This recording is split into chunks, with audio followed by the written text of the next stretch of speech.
All right, whenever you're ready. Alright, hello everybody, my name is Robbie Gamble, and I will be presenting today on why we need to reform the current unemployment benefits system at both state and federal level. We need to cut costs, decrease the duration and amount of benefits given, and also have stricter qualifications to limit abuse of the system. Cutting the duration and reforming the amount of benefits. Living costs vary from area to area in the United States, right? So having one federal level of benefits doesn't really, doesn't really give a comprehensive approach to providing benefits to individuals, because it costs way more to live in, say, New York or San Francisco or Los Angeles than it does to live in, Humboldt County, right? So why this is necessary? So how we would adjust the laws to account for this is within each city, that office would calculate the living costs, the living cost for that city, like each unemployment benefits office.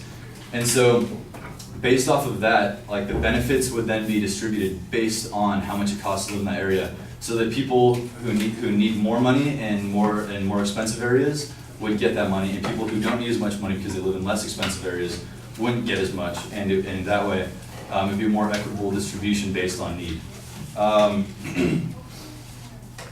Also, we want to reduce the max duration of a combination of federal and state benefits to a maximum of 24 weeks or 6 months for healthy and able individuals. So again, in this category, we're not including physically disabled or mentally handicapped individuals. But for healthy and able individuals, we want to cut it down to 24 weeks.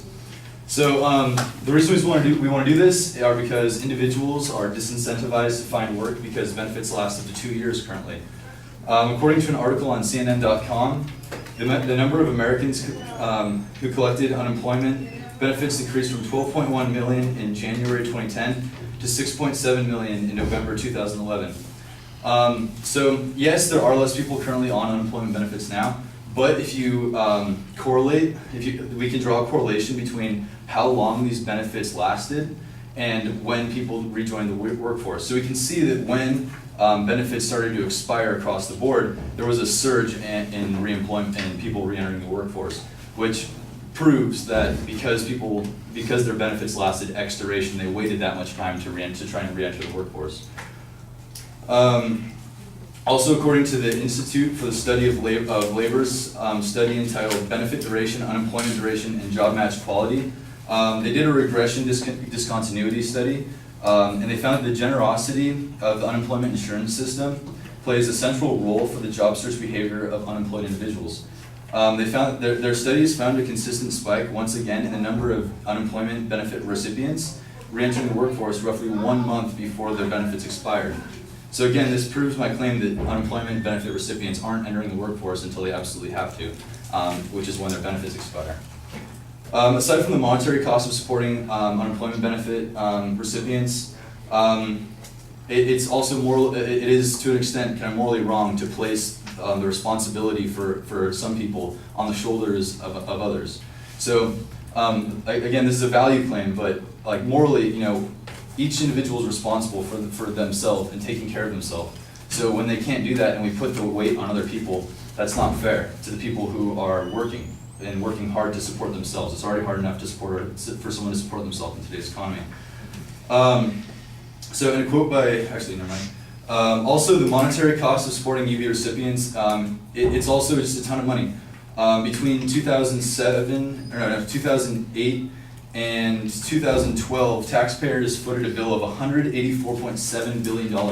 This is in addition to federal tax federal unemployment insurance tax. And in addition to that, federal unemployment benefits cost $434 billion between 2008 and 2012. That's a lot of money. Like that is a lot of money, and we could we're cutting education right now. We're cutting all these other programs, and a lot of it is going into this social entitlement program of unemployment insurance. It also hurts working individuals, and it isn't sufficient all the time to cover the cost of unemployment coverage, right? So we're taxing companies and we're taxing individuals on their paychecks in order to fund unemployment benefits. But at the end of the day, it's only hurting the people who are trying to who are paying the bill. It's hurting their ability to stay afloat. It's hurting their ability to provide for their families. And on top of that, we're not even raising enough money because to cover all the costs of unemployment insurance or unemployment coverage, because we keep expanding benefits. We keep making it easier to get benefits.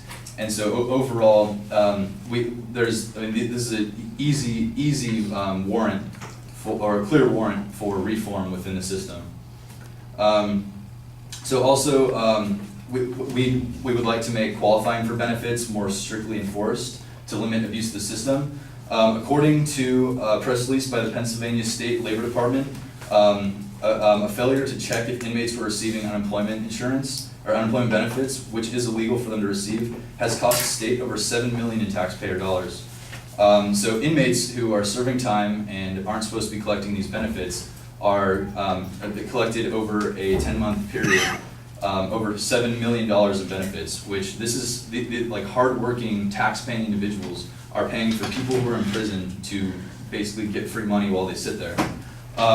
And why was this so easy? Because with the new direct deposit system for unemployment benefits, all these inmates had to do was have their cousin or their neighbor or their friend or their auntie or uncle call in and renew their benefits every week. And so because of this, we want to make we want to add a little bit more oversight in this area to cut these costs. Also, we want to add a rule so each recipient has to apply for 3 jobs every week, and they have to show that they've gone to interviews or at least submitted an application.